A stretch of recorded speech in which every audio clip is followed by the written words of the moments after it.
Duh.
Halo? Hah?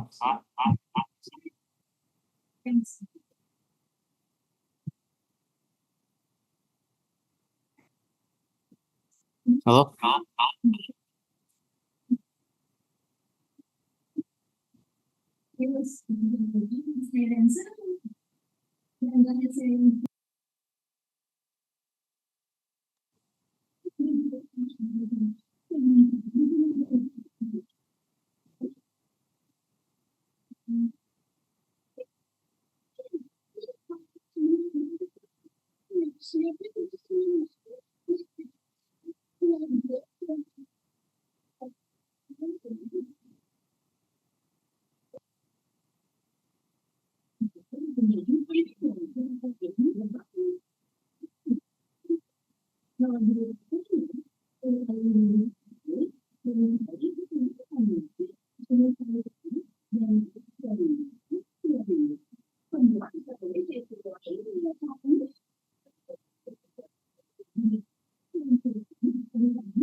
Apa ketawa? Kenapa?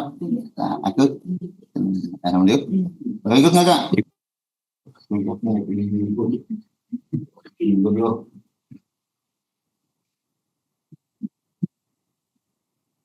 Turun lagi. Halo?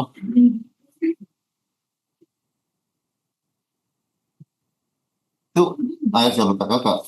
Ibu, apa minum ya? Benar ibu kan? Terus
Recording in progress.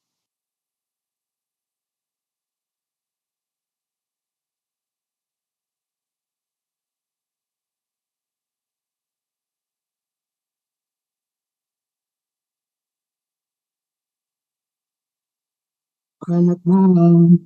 Halo, selamat malam Mas B. Bisa udah no? Oke, halo. Assalamualaikum warahmatullahi wabarakatuh. Selamat malam sobat-sobat semuanya. Malam ini kita bertemu kembali. Alhamdulillah kita sehat-sehat dan bertemu kembali di Art Talk episode ke-32. Malam ini kita akan membahas tentang merancang dasar game bersama Mas Beni Fatur Rahman. Nah, di sini Mas Beni udah join ya. Mas Beni.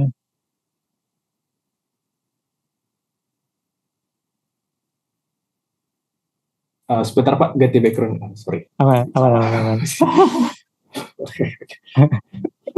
Oke.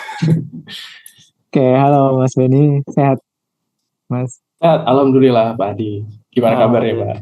Alhamdulillah baik. Di sini kita akan membahas tentang merancang dasar game ya, Mas Beni ya. Betul. Ya, dari sini kita sama-sama belajar gimana sih proses awal dalam sebuah perancangan sebelum jadi proses pembuatan game itu seperti apa. Nah, di sini sebelum kita mulai, seperti biasa kita start dulu ya. Screenshot, astagfirullah. Oke, screenshot dulu. Silakan sobat-sobat yang mau open cam.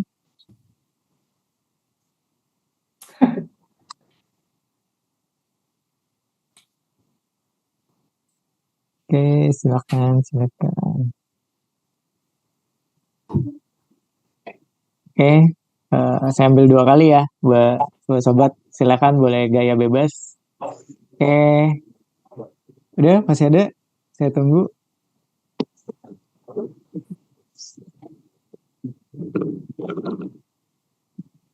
Oke, saya ambil ya. 1, 2, 3. Oke, sebentar saya cek dulu seperti biasa. Bentar. Oke, 1 kali lagi. 1, 2, 3. Oke, kita cek dulu. Oke, aman. Oke, terima kasih sobat-sobat. Di sini nanti kalau misalnya ada pertanyaan, nanti sobat-sobat boleh raise hand. Nanti saya persilakan untuk open mic atau via kolom chat ya, kalau misalnya ada pertanyaan seperti itu. Nah, untuk selanjutnya saya serahkan kepada Mas Beni. Nanti Mas Beni juga menginformasikan profilnya. Oke, terima kasih. Silakan Mas Beni. Oke, thank you Pak Hadi, thank you Home and Entertainment Art ya, udah ngasih kesempatan aku buat jadi speaker. Halo teman-teman semua, ada beberapa yang gue kenal sini, Kak Sultan, halo, Kak Febri, halo. Oke, jadi mungkin tanpa berbasa-basi lama, tidak pandai berbasa-basi, kita langsung masuk materi teman-teman. Sebentar, bingung cara saya.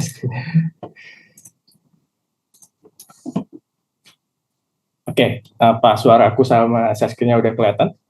Biru? Oke, udah aman. Aman. Oke.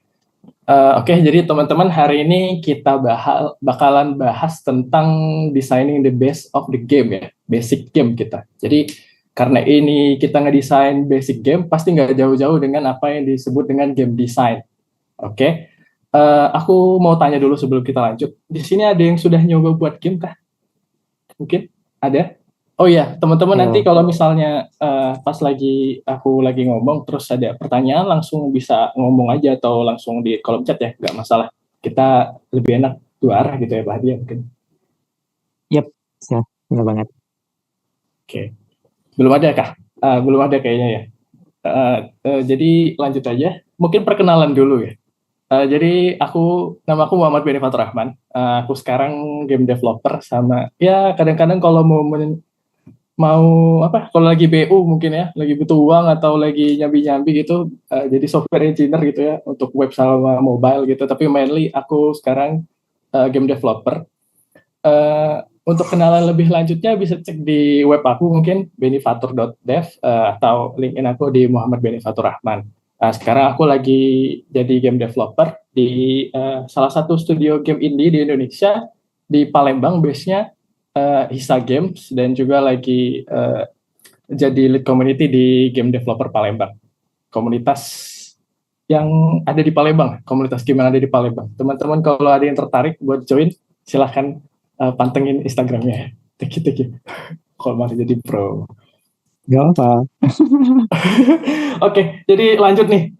Pertama, apa sih yang perlu kita ada di dalam diri kita untuk jadi game developer itu? Ada dua sih. Kalau menurut aku pribadi ada dua. Yang pertama itu adalah niat ya. Karena apa sih? Kenapa kita butuh niat itu? Niat itu diperluin untuk kita itu bisa start untuk game dev. Dan mental itu diperluin untuk kamu bisa finish apa yang kamu lakuin, apa yang kamu start itu. Karena banyak kejadian sudah ada niat, gak ada mental. Ada mental tapi gak ada niat. Jadi kayak gitu. Jadi aku harap dua-duanya ini udah ada di dalam diri teman-teman semua. Terus mungkin aku bakal ngejelasin tentang game dev secara ini dulu ya, secara general dulu ya. Dan sedikit ngeracunin mungkin teman-teman kenapa harus join game dev ya. Nggak ngeracunin sih, cuma ngasih insight aja. Jadi yang pertama itu game dev itu pertumbuhannya pesat ya teman-teman ya. Bisa dilihat di chart ini yang bagian kiri bahwa pertumbuhan industri game itu cenderung naik dari tahun ke tahun dan cenderung lebih besar daripada industri kreatif lainnya yaitu film dan musik. Itu secara data ya. Terus peminatnya tinggi ya. Dengan semakin banyaknya orang yang main game, pasti peminatnya untuk profesional di bidang tersebut pasti terus meningkat dong. Dan peluang karirnya ini beragam. Game dev itu kan bisa solo player, bisa team player ya teman-teman ya.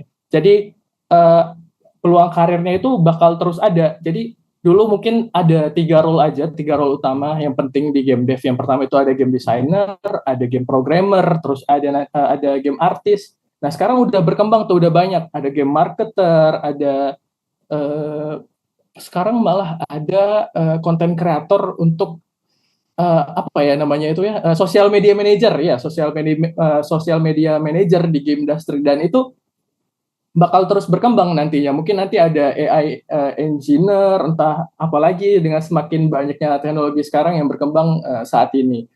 Terus bisa dilihat ada satu berita nih, aku sebenarnya banyak sumber beritanya, tapi ini salah satunya gambar yang paling oke ini. Asing raup 95% pendapatan pasar game nasional sebesar 25 triliun. Itu pada tahun 2022. Dan bayangin, kita cuma dapat kebagian 0,5 sampai 1%.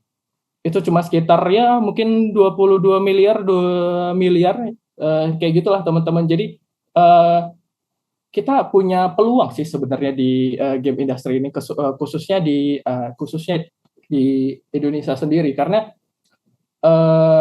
sekarang game industry itu lagi naik-naiknya, apalagi di Indonesia. Sekarang udah mulai banyak kursus-kursus, banyak kegiatan-kegiatan yang bahkan udah didukung oleh pemerintah yang ada di Indonesia untuk percepatan pengembangan game ini sendiri, kayak gitu. Terus itu why-nya ya. Terus satu lagi deh, game ini untuk sejenis ya, industri sejenis, semisal apps, kita itu bisa one man army, kita itu bisa solo, cenderung bisa solo. Industri sebelah memang bisa solo, tapi agak cenderung sulit. Tapi game ini kita benar-benar bisa solo, one man army, asal kita bisa menguasai 3 basic sih. Yang pertama itu ya tadi game designer, game programmer, sama satu lagi game artist. Dan satu lagi sebenarnya opsional, game marketer. Biar bisa ya, karena kita misalnya mungkin tujuannya untuk ngebuat game ini adalah duit, ya pasti kita perlu dong gimana cara ngemasarin game kita ini nantinya. Kayak gitu. Dan yang terakhir mungkin ya, lupaan satu lagi. Mungkin karena tag lain gitu udah oversaturated sih. Jadi kita bisa lihat seberapa banyak data scientist yang ada sekarang, seberapa banyak adanya web developer sekarang, seberapa banyak mobile developer sekarang, seberapa banyak stack yang perlu kita kuasain untuk tag yang lain gitu ya. Jadi aku pribadi, kayaknya masih ada peluang nih, karena ya mungkin karena ini kayak zaman-zaman 2011-nya apps mungkin ya, jadi belum berkembang. Nah, nanti kemungkinan aku bukan cenayang, siapa tahu ada perubahan gitu ya, atau siapa tahu ada berubah, dan ada kemungkinan bahwa game industry ini bisa meningkat nanti ke depannya. Terus apa aja sih yang bisa kita lakuin di kalau mau jadi game dev? Yang pertama itu sebenarnya sebenarnya ada dua hal utama yang bisa kita lakuin. Yang pertama itu bisa jadi hobbies, bisa jadi job. Nah, hobi sendiri itu bisa dimulai dengan kayak bisa niatnya itu kayak membuat sebuah game yang mana game ini bakal jadi pemuas, jangan pemuas nafsu, pemuas impian lah, pemuas hasrat kita yang misalnya, aku pingin buat Mario Bros tapi dengan mekanik seperti ini. Yang misalnya kalau kita cuman lawannya monster jamur, nanti kita bisa lawannya yang asik. Mungkin burung perkutut gitu kan. Kan kita nggak tahu tuh. Itu kan fulfillment dari kita sendiri kalau misalnya jadi hobi gitu kan. Dan misalnya kayak teman-teman tahu Flappy Bird kan? Nah, Flappy Bird itu kan dibuat untuk itu kayak apa ya? Sebenarnya itu ada faktor luck juga ya. Jadi tiba-tiba dia buat game secara iseng, terus di-upload, terus hit gitu kan. Jadi itu kayak ya hobi yang disertai dengan mungkin bisa kita sebut dengan keberuntungan, jadinya meledak gitu kan. Padahal gamenya simple tuh, padahal cuma tap tapi meledak gitu kan.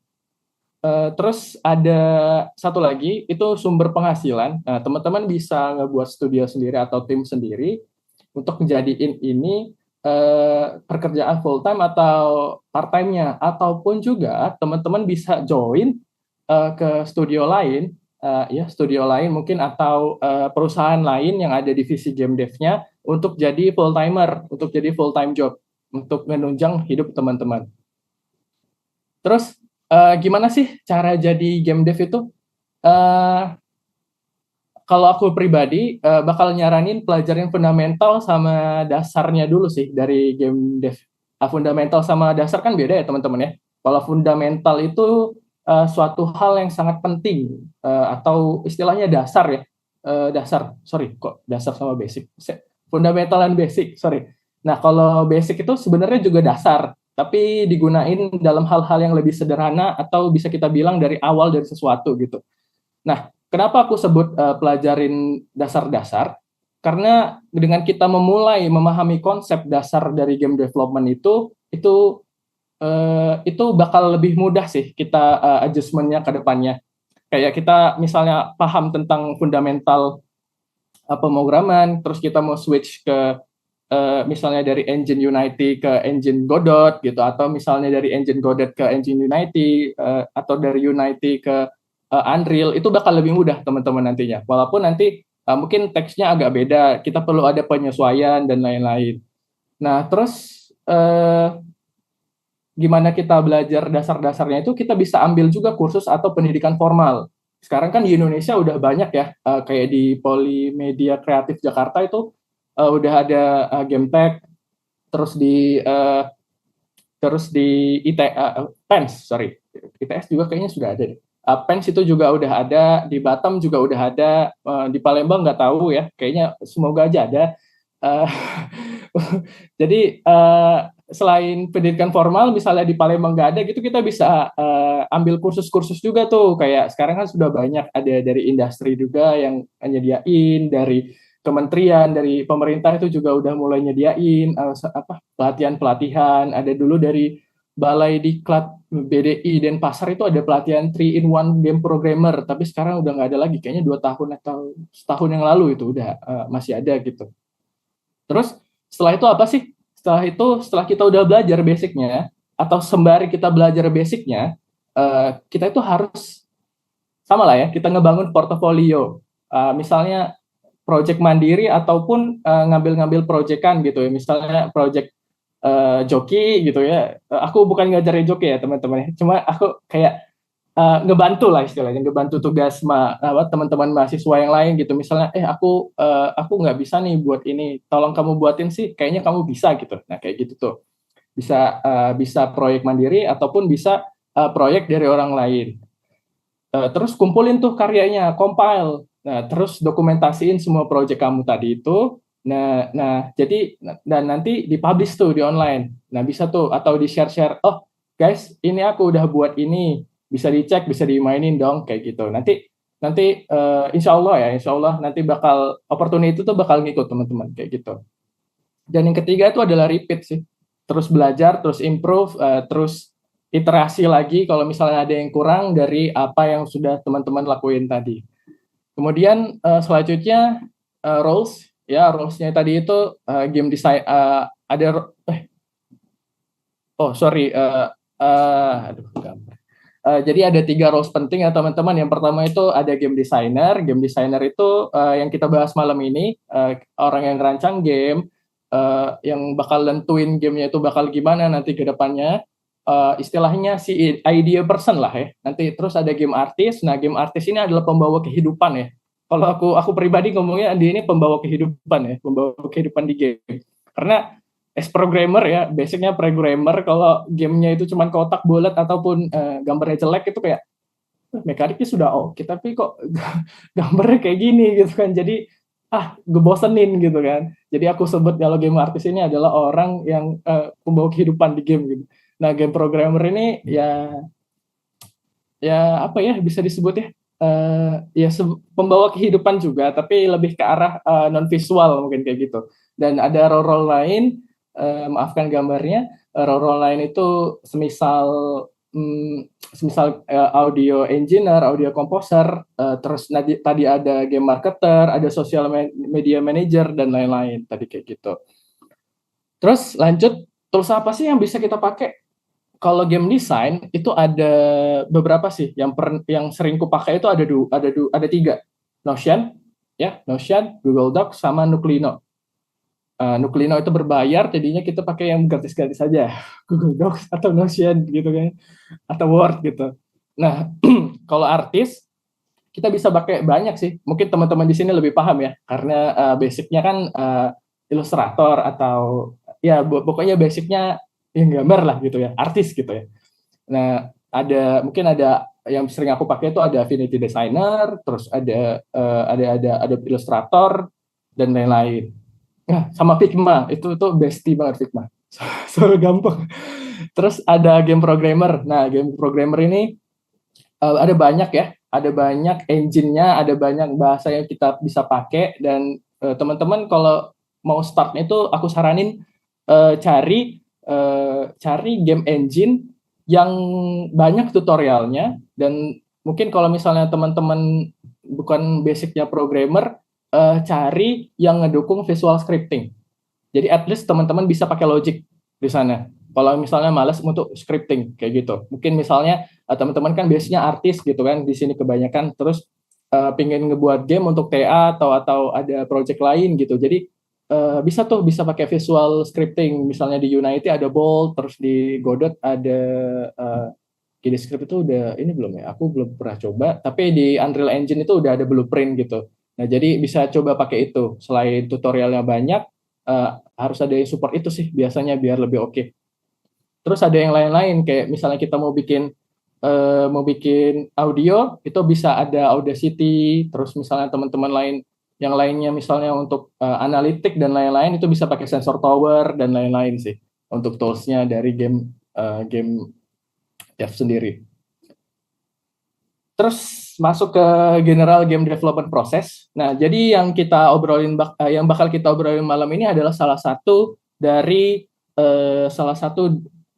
komponen yang ada di sini sih, teman-teman. Jadi ini secara general aja. Secara general itu ada 3, ada pre-production, production, sama post-production. Sorry belum diganti itunya, kelupaan.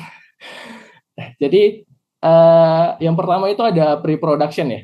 Pre-production itu ada apa aja? Di situ ada pengkonsepan sama pengidean. Jadi kita di sini bakal nentuin konsep utama dan ide dasar dari game. Setelah itu ada apa? Ada riset dan perencanaan. Kalau misalnya teman-teman mau buat game untuk B2C, untuk ke customer, untuk ya istilahnya untuk mencari duit lah ya, istilahnya untuk bisa dapat target user gitu. Nah, teman-teman itu perlu namanya riset pasar, nentuin target audience, membuat rencana proyek ke depannya, terus ngebuat timeline, anggaran, dan sebagainya. Dan terus setelah itu dikompil tuh di dokumentasi desain atau yang kita sebut namanya di sini game design document yang berisi semua detail tentang gameplay, cerita, karakter, mekanik, anggaran, terus orang-orang yang involved di dalamnya dan lain-lain. Terus lanjut ke production. Ini tahap inti dari pengembangan game itu. Jadi di sini berlaku semua testing, berlaku semua pengembangan yang ada, pengembangan visual, audio, pemrograman, itu semuanya ada di tahap production. Nah, di post production ini karena ini sudah tahap release ya, namanya post ya. Setelah production, ini kita bakal ngelakuin polishing, terus nanti launching. Nah, terus ada sebenarnya marketing itu sebenarnya sudah jalan di pre-production, tapi mungkin lebih gembor-gembornya lagi kita saat di post production, teman-teman. Terus habis itu karena ini post production, dukungan pasca peluncuran itu juga masuk sih untuk user.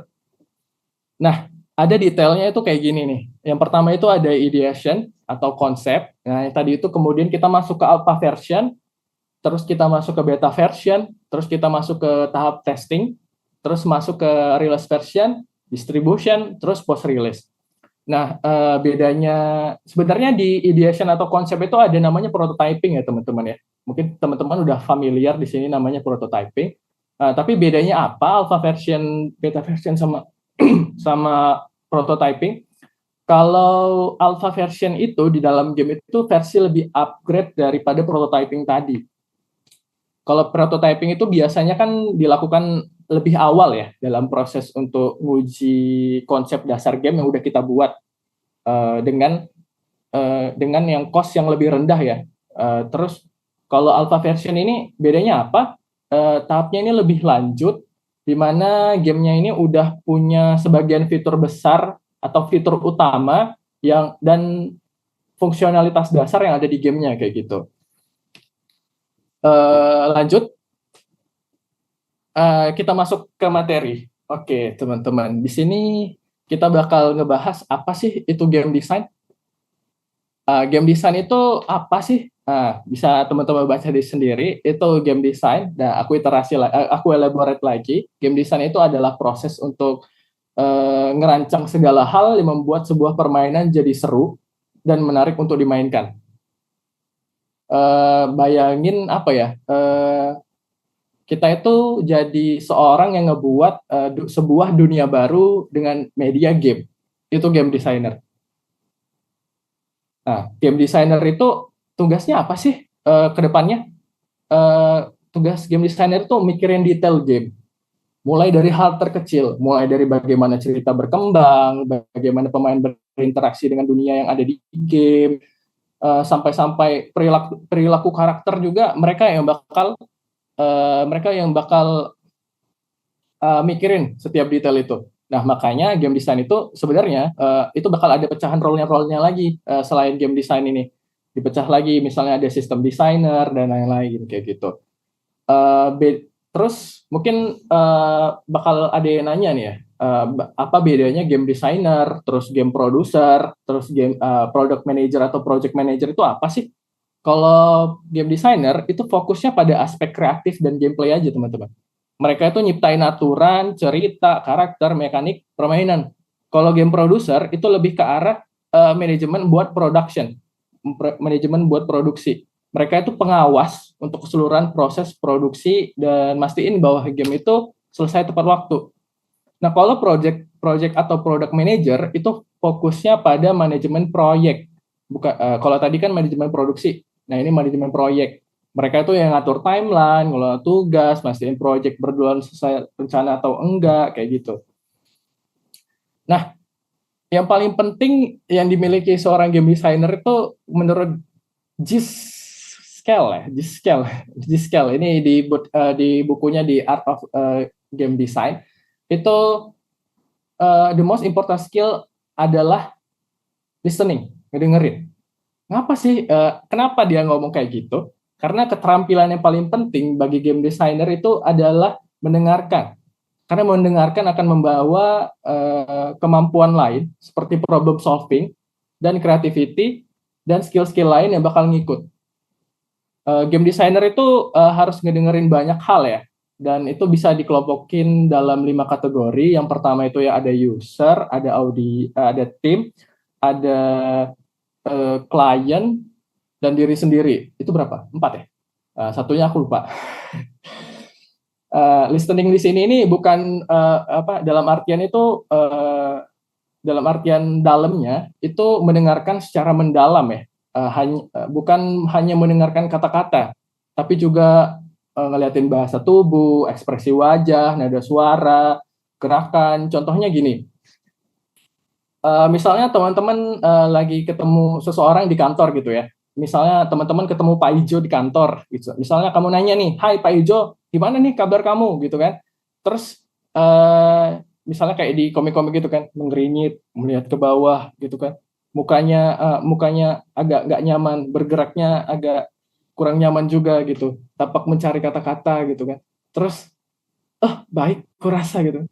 Mengambil napas dengan tegas gitu ya. Tapi nggak kata-katanya itu nggak meyakinkan gitu. Aku baik, bagaimana denganmu gitu. Kan kalau kita misalnya kalau ngelihat secara visual, oh ini kayaknya Pak Ijo baik-baik aja deh, kayak gitu kan. Tapi kalau kita sebagai game designer, kita harus bisa bertanya ya, harus bisa dengarkan lagi lebih dalam gitu.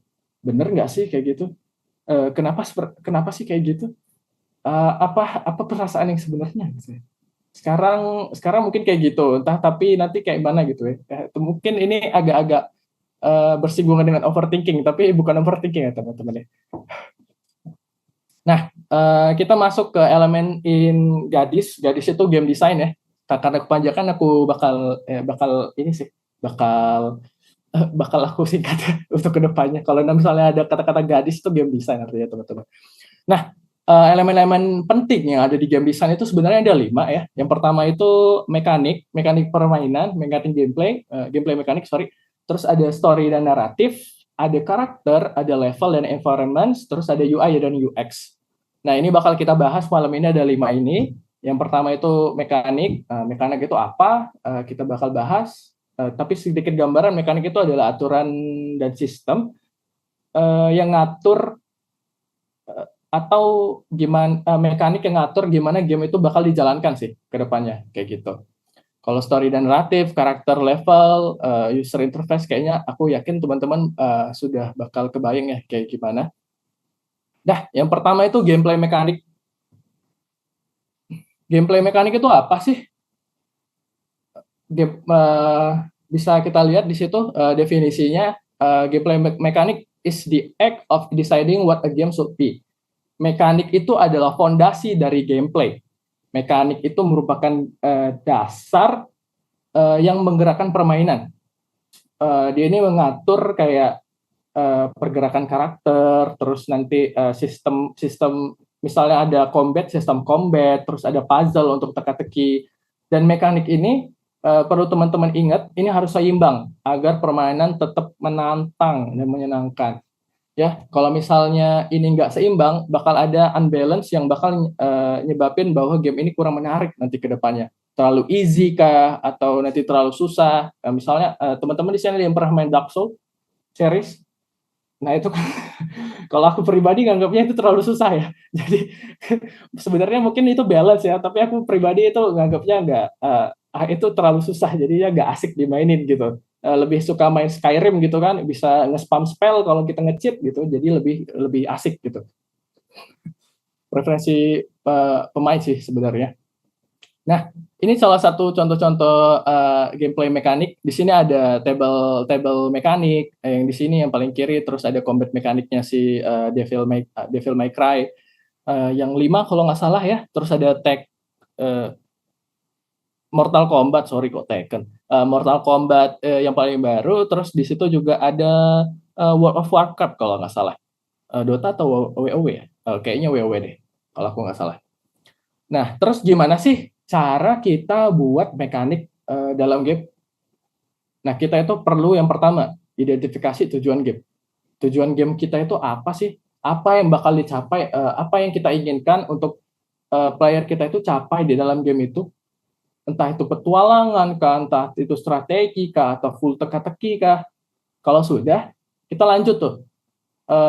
Kita search dan cari inspirasi, research dan cari inspirasi. Kita perlu pelajarin game lain yang serupa dengan konsep kita. Jadi misalnya kalau aku pribadi, kalau misalnya kita mau bikin game mirip Stumble Guy, ya kita mau nggak mau aku harus main game Stumble Guy. Dan mungkin bakal ada omongan ke depannya bahwa game itu mau jadi game developer itu harus sering main game. Nah, nanti kita bahas teman-teman, harus sering main game atau suka main game. Tapi itu bisa dipatahkan, bisa menguatkan ya teman-teman. Nanti kita bahas. Setelah kita ambil inspirasi dari mereka, terus kita itu bisa ngebuat prototipe kita sendiri. Kita uji tuh, prototipe kan pengujian sederhana ya. Gunain alat yang terbatas, cost yang terbatas, misalnya pakai kertas, kan nanti kita bahas bakal ada tipe-tipe prototyping teman-teman. Nah, salah satunya itu ada paper prototype. Nah, itu kan itu lebih murah cost ya. Nah, terus habis itu karena ini mekanik, kita perlu balancing. Semua mekanik yang udah kita kumpulin, kita perlu balancing tuh. Anggap aja kalau misalnya Valorant tuh ya, Valorant itu kan banyak agent yang mereka terus update, Riot itu kan terus update, dan itu mereka itu ngebalancing antar agent. Jadi misalnya lear-nya Reyna itu harus berapa detik, misalnya Jet-nya harus berapa detik, itu biar seimbang, mekanismenya biar seimbang. Jadi nggak ada jomplangan yang bikin agent pick itu bakal terus-terusan itu, kayak nggak rata lah istilahnya untuk semuanya. Nah, setelah itu, setelah semua step-step tadi, kita lanjut ke iterasi atau penyempurnaan.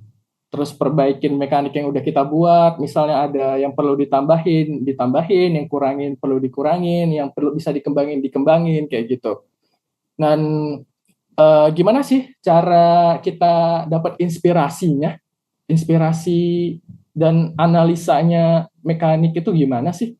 Nah, kita itu bisa yang pertama, balik lagi, mainin gamenya, mainin banyak game. Jadi mungkin cerita dikit ya. Dulu aku sempet jarang main game gitu, kayak karena belum terlalu join ke industri game development gitu kan. Jadi agak jarang main game. Yang dulunya sering banget main game. Jadi pas masuk ke game lagi, aku rasa kayak ada yang kurang nih. Kayak aku harus kalau mau dapetin banyak inspirasi untuk ngebuat project game selanjutnya, aku harus main game, sering-sering main game, dan aku nyoba banyak game gitu.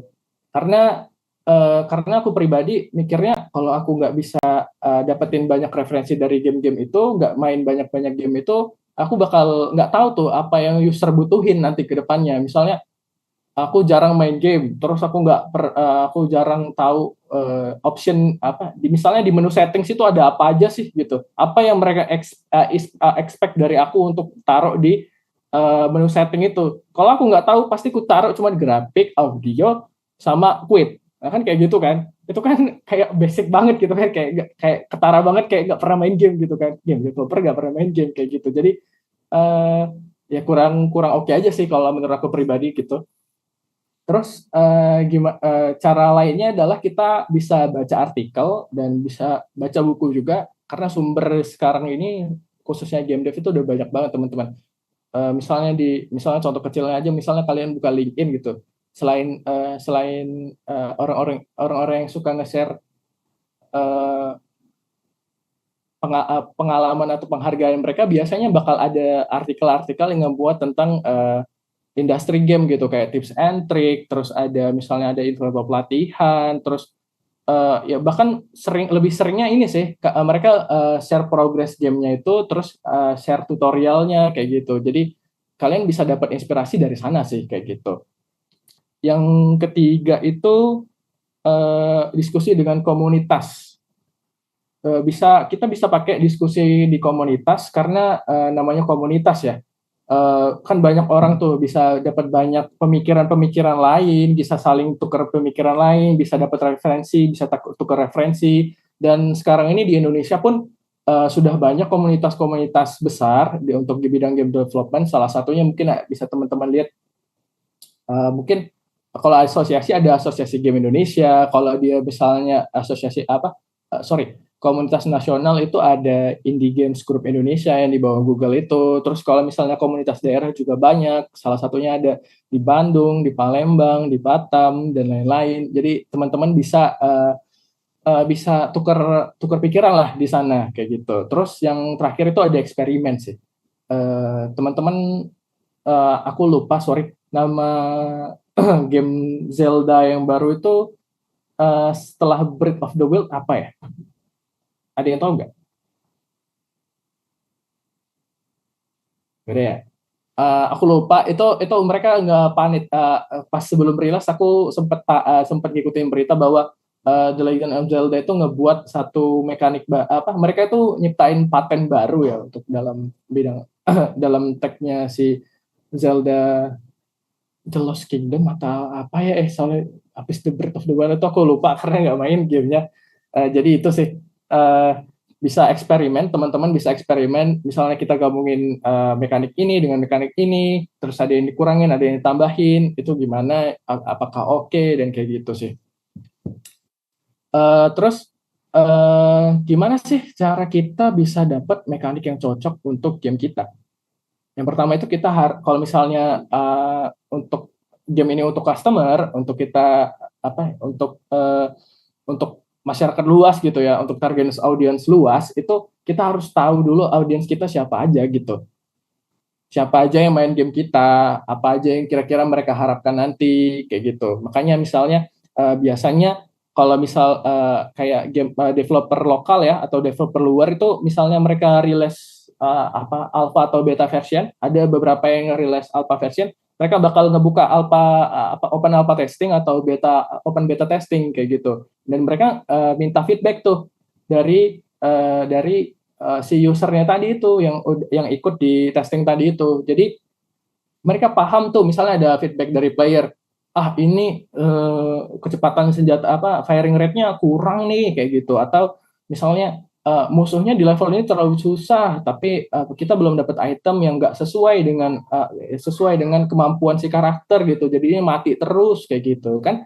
Jadi tahu tuh apa yang mereka harapkan. Atau misalnya kok game ini terlalu banyak gacha gitu kan, kayak gitu. Jadi kayak gitu sih sebenarnya. Kalau terlalu banyak gacha enggak ya sebetulnya. Itu sisi bisnis sih. Terus cara lainnya itu ada uji coba ya, uji coba terus menerus. Lakuin banyak uji coba tadi, eksperimen tadi untuk bisa ngedapetin feedback dari pemainnya. Dan terus itu pastiin bahwa mekanik itu sederhana ya teman-teman ya. mekanik sederhana itu, tapi dia punya depth atau kedalaman yang bisa narik banyak pemain. Kayak contohnya mekanik simple tadi itu Flappy Bird. Itu kan cuma tap-tap aja terus dia ngelewatin pipe kan. Itu mekanik simple tapi depth yang bisa dapetin banyak user tadi. Kayak gitu teman-teman. Itu tadi caranya. Terus kita lanjut ke story and narrative. Oke. Mungkin teman-teman ada yang pernah main game The Last of Us 2, The Last of Us, atau Spacebound The Unbound? Ada nggak yang sini main Spacebound The Unbound? Itu sempat hype kan? Pernah ya? Ada yang pernah ya? Jadi mungkin kalau misalnya nggak pernah main, pernah lihat YouTuber gitu ya, pernah lihat Reels gitu, kayak misalnya Bang Guidah Basudara gitu kan main Spacebound The Unbound sampai nangis gitu kan. Itu kan karena ceritanya gitu kan. Kayak engagement-nya itu ada di ceritanya gitu. Jadi seberapa penting sih storyline-nya itu dalam game itu? Yang pertama ada beberapa sih. Yang pertama itu bisa ngebangun keterikatan emosional dengan si player. Kan kita itu bisa lebih terikat dengan game itu apabila biasanya itu ada relate dengan si karakter ataupun ceritanya itu ada relate sama kehidupan kita gitu secara pribadi, mungkin kayak gitu. Terus apalagi pentingnya itu ngasih tujuan sih, ngasih alasan ngapa pemain itu harus nyelesain misi dan tantangan kayak gitu. Mungkin teman-teman ada yang main Citampi Story atau main apalagi ya sejenis itu, main Stardew Valley gitu kan. Misalnya teman-teman tujuannya adalah untuk menikahi NPC gitu kan, saking lamanya berjomblo gitu kan. Jadi itu adalah salah satu pentingnya storyline dalam game gitu kan. Jadi misalnya aku pengen menikahi Mbak Kunti gitu kan. Jadi aku mau nggak mau aku harus nyelesain misi atau tantangan yang ada kayak gitu kan. Ya aku bukan menjelek-jelekan ya teman-teman, tapi ya aku pun pribadi kayak gitu sih. Jadi ada tujuan tersendiri itu, ngasih tujuan ke playernya kayak gitu. Terus itu ningkatin imersif juga sih. Ya imersif kan dalam artian bahwa kita itu ngerasain feel-nya di game itu kan. Jadi dunia game itu bakal terasa lebih hidup, lebih nyata dengan adanya naratif atau storyline yang kuat kayak gitu. Tapi itu nggak berlaku ke semua game sih. Misalnya kita mau nge-develop game-game hyper casual gitu ya. Misalnya kayak Flappy Bird, Candy Crush. Nah, itu kan nggak ada storyline ya, teman-teman ya. Misalnya kalau The Last of Us, coba kita bayangin kayak The Last of Us nggak punya storyline gitu kan. Bakal jadi kayak Live After juga ada ini ya. Live After juga ada storyline ya, walaupun gamenya lebih ke arah bucin-bucinan ya. Misalnya nggak ada storyline itu jadi terasa hampa atau kurang menarik. Bayangin aja The Last of Us nggak ada storyline, kita cuma nembak-nembak zombie kayak mainan biasa, mainan game-game hyper casual biasa gitu jadinya kayak gitu.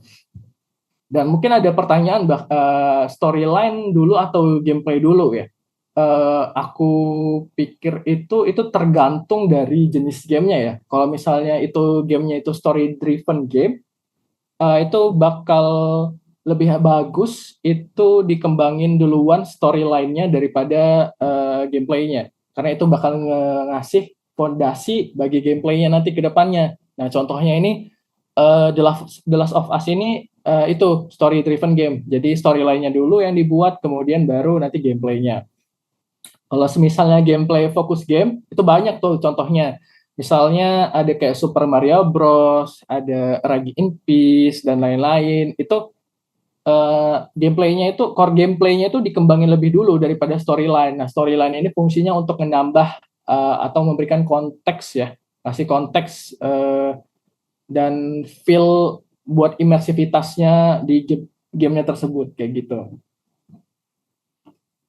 Nah, gimana sih cara kita nge-adjust ya atau nyesuaiin storyline-nya?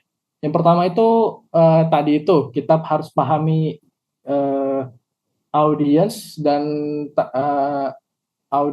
genre audience kita, genre game yang pas dengan target audience itu bakal nentuin sekompleks apa storyline yang bakal kita buat nanti. Terus smooth integration pastinya, karena itu bakal ngefek banget sih kalau misalnya itu tabrakan gitu ya, kayak nggak pas banget kayak gitu, tiba-tiba kok misalnya kita main game zombie tahu-taunya ada cinta-cintaan gitu ya, kayak aku pribadi kurang suka gitu ya, kayak nabrak gitu ya, tapi itu preferensi masing-masing ya. Terus cara nyesuaiin yang terakhir tuh bisa dengan cara kita itu ngembangin karakternya sih. Jadi story si karakternya ini buat yang semenarik mungkin, dan dia itu memiliki apa ya istilahnya, apa ya kalau misalnya di anime itu karakter development yang jelas gitu ya. Jadi perkembangan ceritanya itu yang jelas gitu. Terus kalau nyari sumber inspiration, biasanya sumber inspiration yang paling pas itu adalah kamar mandi atau toilet sambil kalian nongkrong gitu.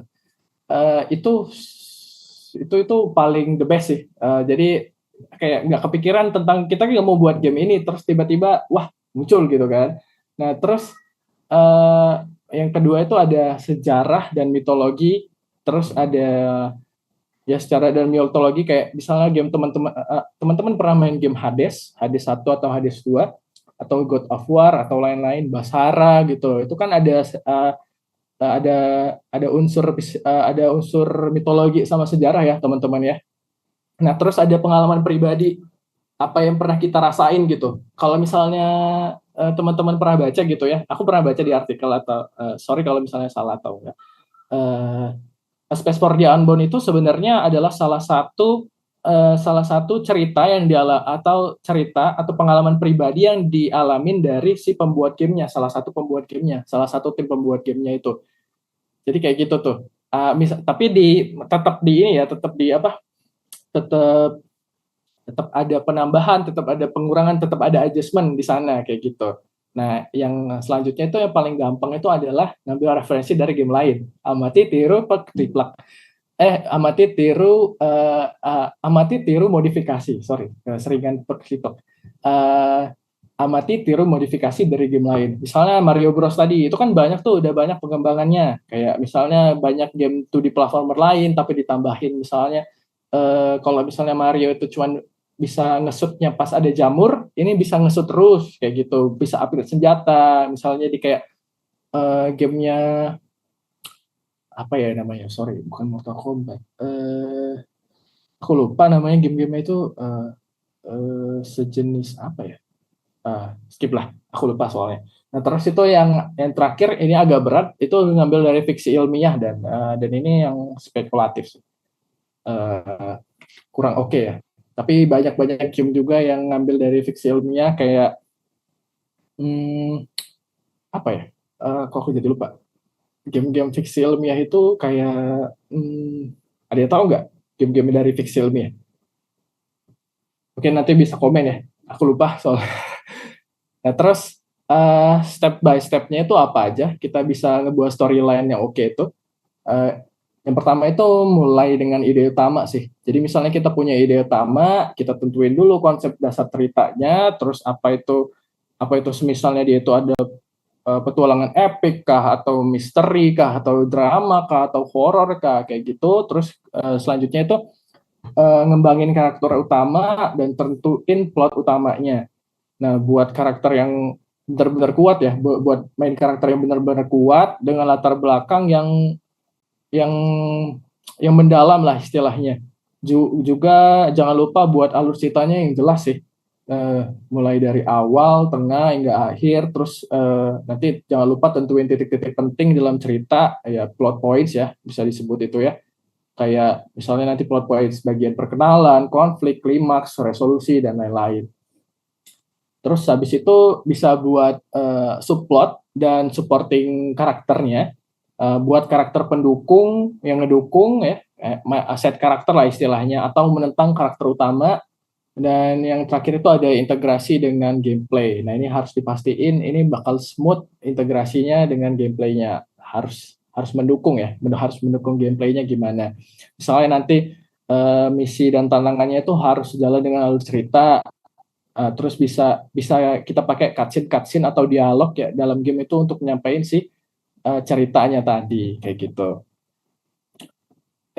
Nah terus mungkin example-nya ya teman-teman ya.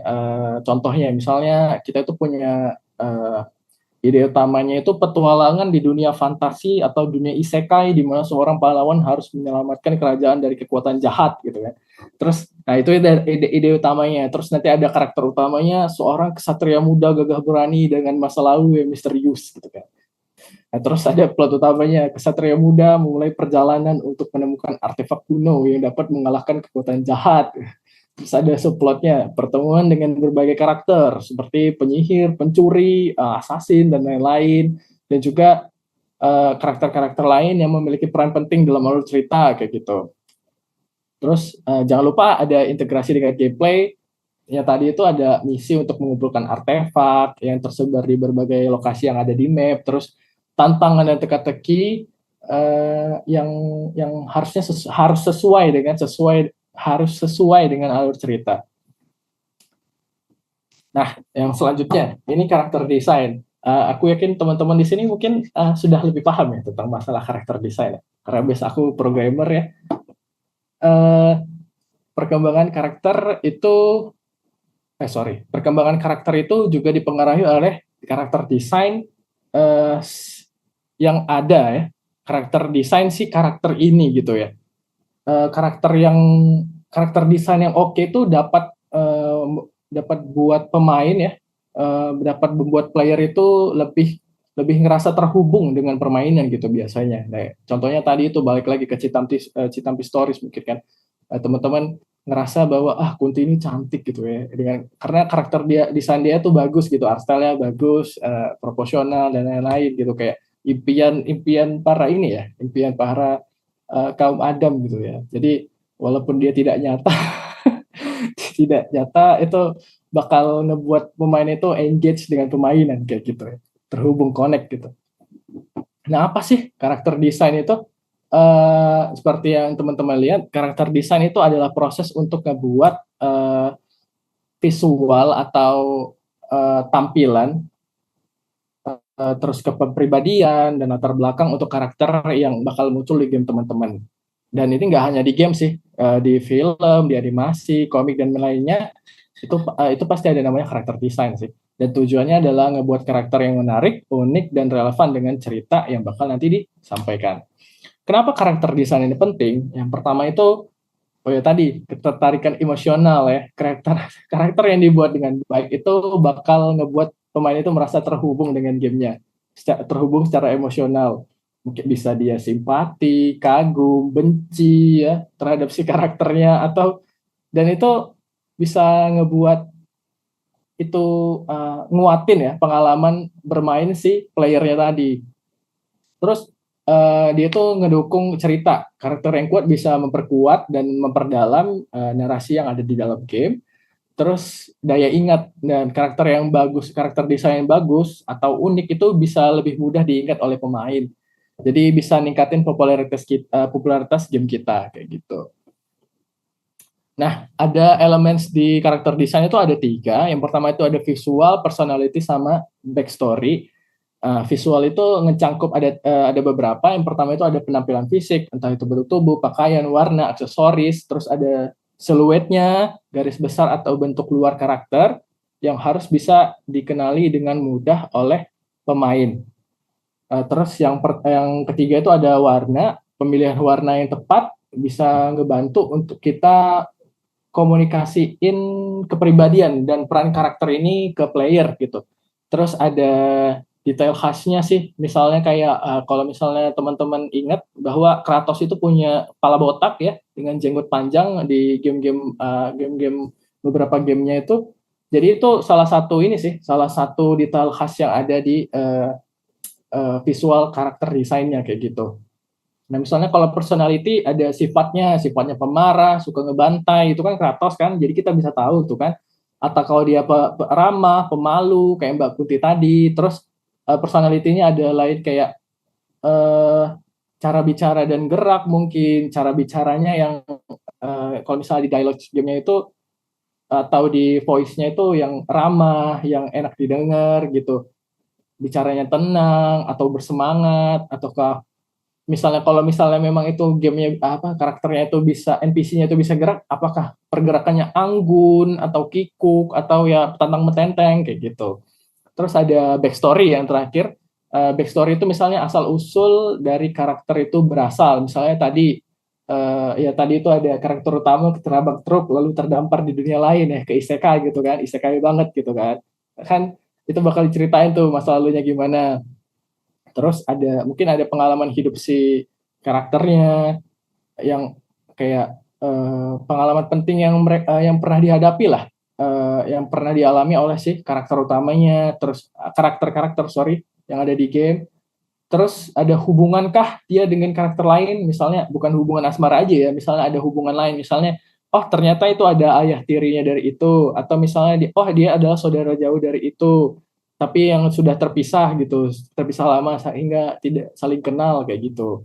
Itu untuk elemen-elemen dari karakter desain. Nah, terus ini example aja ya teman-teman ya, kayak pentingnya karakter desain itu ya. Kalau bisa dilihat kan dari movie The Sonic itu kan yang pertama itu banyak ini ya, banyak kritikan pedes ya, karena Sonicnya kok matanya jadi sipit gitu kan, bukannya matanya kan besar gitu kan, walaupun di animasi atau adaptasi film harusnya tetap ngikutin gitu kan, karena sudah terbentuk dari game itu bahwa karakter Sonic itu matanya besar kayak gitu. Jadi kayak bukan Sonic aja lah kayak gitu. Nah, terus misalnya dengan armor gitu ya. Kalau misalnya teman-teman punya Xbox terus sering dulu pernah main atau pernah main dari aku nggak nyebutnya Halo series gitu ya. Halo series. Nah, itu ada Master Chief yang perawakannya besar, tinggi gitu ya, pakai armor gitu kan, keren gitu. Nah, itu sih salah satu keberhasilan dari karakter desain. Nah, terus habis karakter pasti terbuatlah kalau misalnya di game itu pasti ada namanya tempatnya atau environment-nya yang kita sebut sebagai level design. Nah, definisi level tadi itu sebenarnya itu ya adalah tempat di gameplaynya itu berlangsung, dan level desain yang baik itu mempertimbangkan beberapa sih. Yang pertama itu ada tantangannya, ada pacingnya ya, terus pacingnya atau kecepatannya, terus ada balancingnya, terus tata letaknya ya, yang masa kita biasanya aku ngasal-ngasal sih, tapi kalau misalnya bagusnya itu nggak ngasal ya untuk level desain, karena itu bakal mempengaruhi experience dari teman-teman, dari pemain, dan itu bakal ngaruh banget ke rasa puas bermain dari si pemainnya tadi. Jadi apa sih level design itu?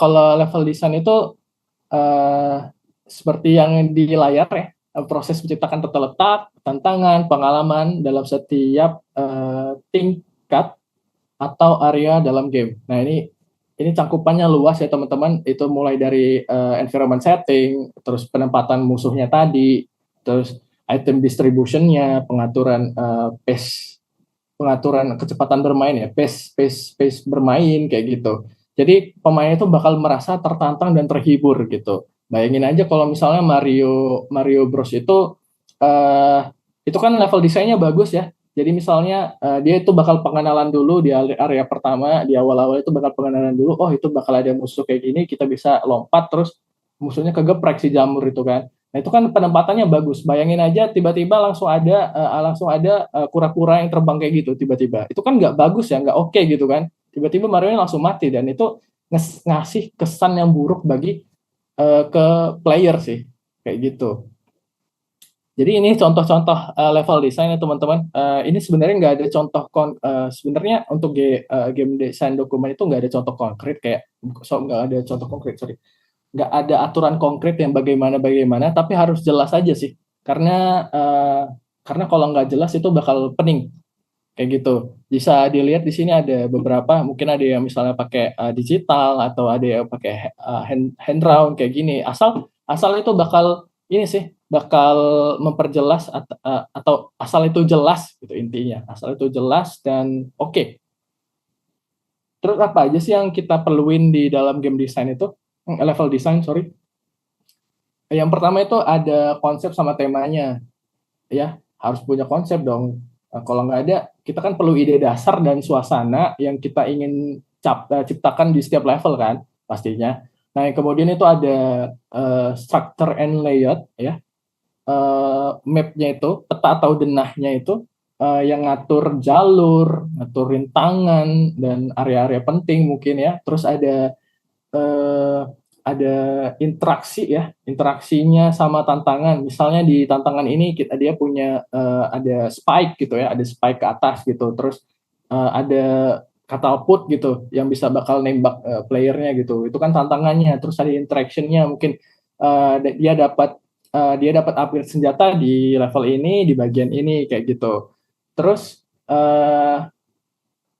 yang dibutuhin lainnya itu ada progression ya, progression. Gimana cara si level ini mendorong pemain itu untuk terus maju ya, dan bagaimana tingkat kesulitan itu bakal meningkat seiring berjalannya permainan kayak gitu. Terus yang terakhir bakal ini salah satu yang penting sih itu estetika dan detailing sih. Jadi level design itu harus punya elemen visual yang detail ya, yang ngebuat si level ini menarik secara visual dan yang pastinya terasa hidup sih kayak gitu. Sorry. Nah, gimana cara ngebuat level desainnya oke? Yang pertama itu ya pertama dari riset ya, riset dan inspirasi, pelajari game lain, perencanaan dan sketsa, terus ada buat prototype, habis itu baru kita iterate, elaborate, terus baru detailing. Nah, tips dari aku untuk level design ya, itu mulai dari yang kecil aja dulu sih, buat level sederhana dulu, tambahin kompleksitas secara bertahap ya, jangan langsung aku mau buat level design ini sepanjang ini, jadi misalnya ada satu kertas HPS atau A4 gitu, semuanya full gitu. Jadi lebih baik teman-teman buat sepertiga dulu, itu buat hal-hal yang kecil dulu, baru nanti teman-teman tambahin gitu. Tambahin hal-hal, kayaknya ini bisa ditambahin, kayaknya bisa ditambahin. Nah, kayak gitu sih. Daripada sudah panjang, sudah banyak, tapi ujung-ujungnya nanti nggak kepake, kayak gitu kan. Ujung-ujungnya malah ngebusingin, kayak gitu kan.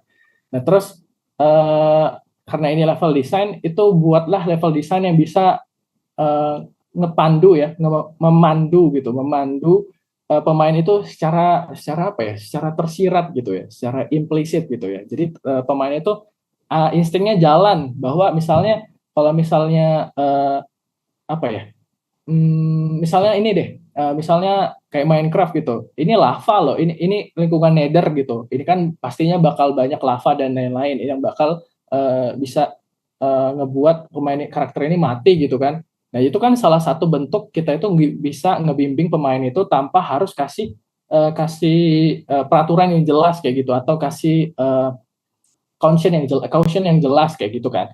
Nah, terus itu kasih variasi tantangan, misalnya kalau ada tantangan ya, bisa untuk misalnya contohnya eh, apa ya, tantangan yang oke itu ya. Banyak sih tantangan game yang bisa ngebuat pemain itu tetap tertarik di game kita kayak gitu. Misalnya kita ngebuat misal balik lagi ke Minecraft gitu. Misalnya kita ngebuat tantangan untuk ngalahin Ender Dragon. Nah, itu kan tentunya susah ya kalau misalnya kita mulai dari bawah dan itu mulai dari pure survival gitu kan. Nah, itu salah satu cara untuk ngejaga pemain itu tetap tertarik untuk mainin game kita. Nah, yang terakhir pasti balancing. Nah, aku sempat singgung Valorant tadi, kenapa mereka terus ngelakuin balancing di setiap patch-nya, dan itu bakal ada bahkan kalau nggak salah ada division sendiri untuk balancing. Nah, itu untuk ngemastiin bahwa permainan itu nggak terlalu mudah ataupun terlalu susah sih. Jadi itu bakal diuji terus sama pemain dan dan ngedengerin feedback dari pemain yang ada sih kayak gitu. Itu untuk ngebalancing ya. Jadi game itu tetap menarik dan nggak terkesan lebih mudah atau lebih susah nanti ke depannya kayak gitu. Dan selanjutnya ada UI UX. Nah, UI UX ini penting sih karena ini kan elemen visual ya. Namanya game itu kan lebih ke arah visual ya, teman-teman. Jadi teman-teman pernah lihat game kayak gini nggak? Ini biasanya game Momo RPG itu kayak gini sih. Momo RPG yang ini, aku pernah lihat game Momo RPG yang di China ya. Bentukannya kayak gini nih, kayak World of Warcraft yang ada add-onsnya gitu. Dan ini kan sumpah ini ngebusingin banget, kayak mana teman-teman mau pencet yang mana kayak gitu kan.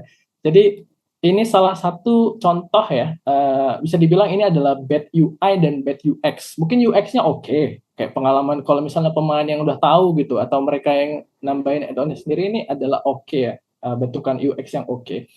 Tapi ini salah satu bad practice-nya di UI and UX gitu ya. Mungkin teman-teman ada yang sudah berkecimpung di UI UX, ini kayaknya ini sangat bad sekali ya. Ini biasanya kita temuin di game-game Momo RPG gitu, yang butuh banyak tombol biasanya. Nah, kalau ini salah satu bentuk best practice ya dari UI and UX gitu ya.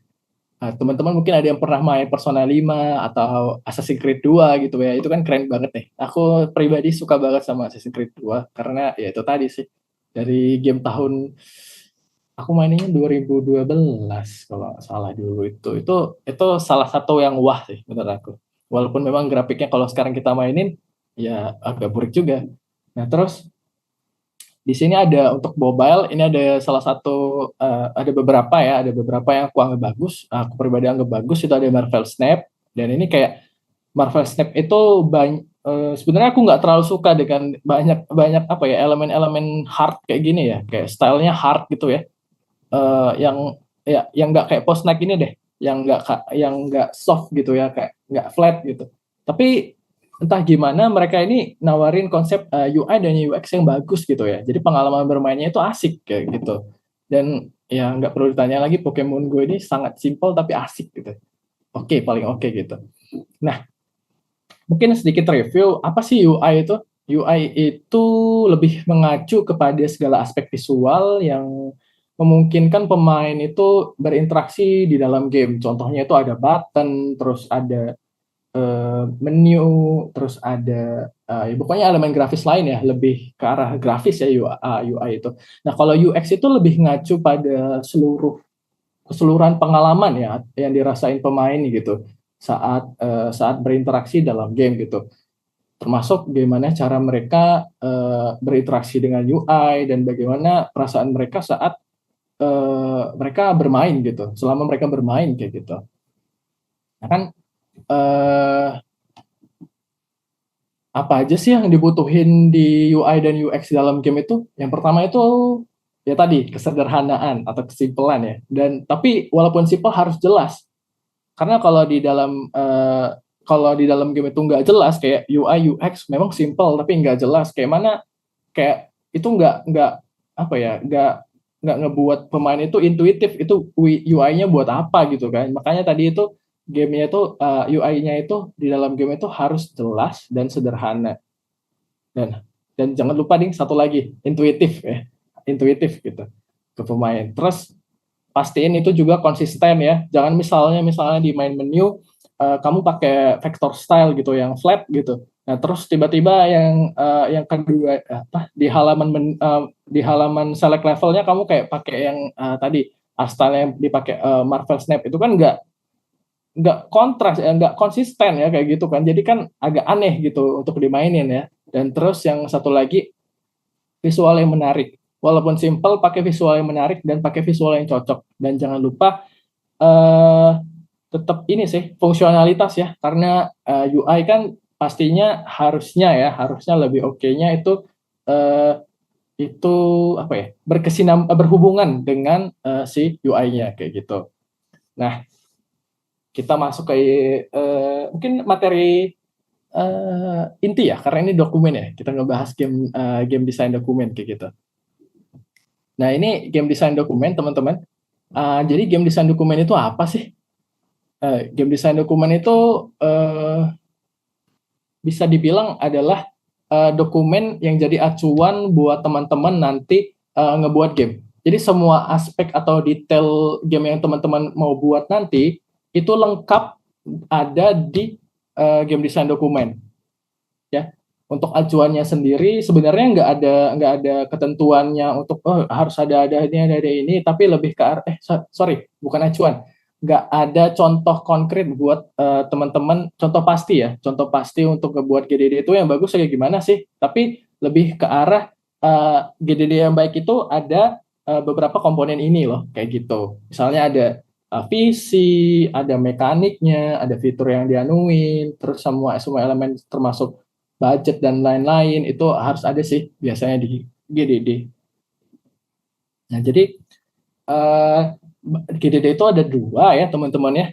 Yang pertama itu ada high level GDD. High level GDD itu adalah game design dokumen atau dokumen yang bakal teman-teman perluin untuk saat pitching ke investor atau bisa juga Kickstarter gitu ya, kayak crowdfunding kayak Kickstarter itu. Nah, itu teman-teman butuh namanya high level GDD.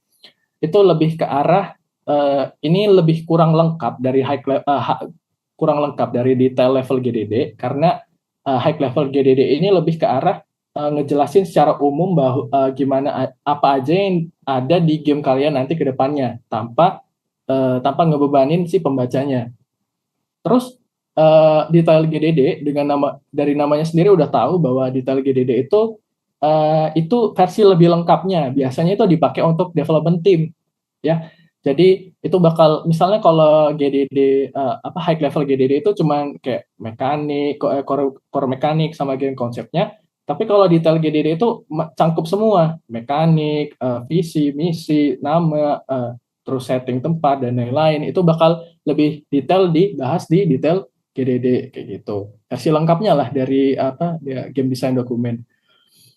Nah, mungkin untuk reference-nya nanti bakal aku share sih reference-nya, mungkin bisa teman-teman lihat GDD dari game-game lama yang oke, terus kontennya apa sih yang kita perluin. Biasanya kontennya itu yang dipakai itu ada pendahuluan, terus ada konsep utama, ada gameplay, ada karakter design, ada level design, ada UI UX-nya tadi, terus ada visual audio, terus ada tag yang dipakai atau tools yang dipakai, terus tim developernya siapa aja, terus ada rencana marketingnya dan lain-lain, budget itu sudah masuk semua. Dan itu biasanya itu yang aku pribadi pakai sih untuk game desainnya, untuk masalah konten game design.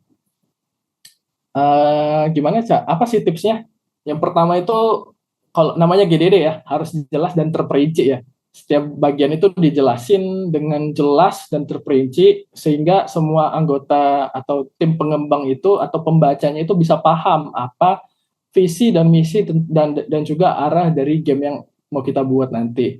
Terus kalau sebisa mungkin di GDD itu ada visualisasi sih, kayak misalnya level desainnya divisualisasi, diagram untuk mekanik, diagram storyline, iya, terus ada mock-up juga mungkin dari gamenya tersebut, sorry.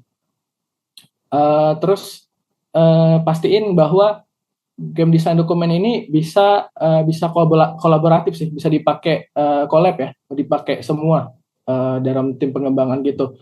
Libatin semua tim pengembang itu dalam proses pembuatan GDD. Jadi nggak ada nanti ada miss yang nggak diinginkan nanti ke depannya. Terus yang terakhir itu ada prioritasiin fitur sih. Kita fokusin aja di GDD itu pada fitur inti yang ada dalam game yang bisa ngedefinisiin game kita. Satu lagi, sorry, minta feedback dari seluruh anggota tim. Kayak gitu. Kalau misalnya kamu punya tim kayak gitu. Kalau misalnya solo ya minta feedback mungkin dari mentor ataupun dari teman-teman di komunitas kayak gitu. Yang selanjutnya ada prototyping. Ya, prototyping itu ya simpelnya itu ngebuat inilah versi sederhana dari gamenya itu, tapi belum apa ya? Ini versi sederhana dari versi sederhananya lah. Sederhana lagi kayak gitu. Dan prototyping itu ada beberapa jenis ya.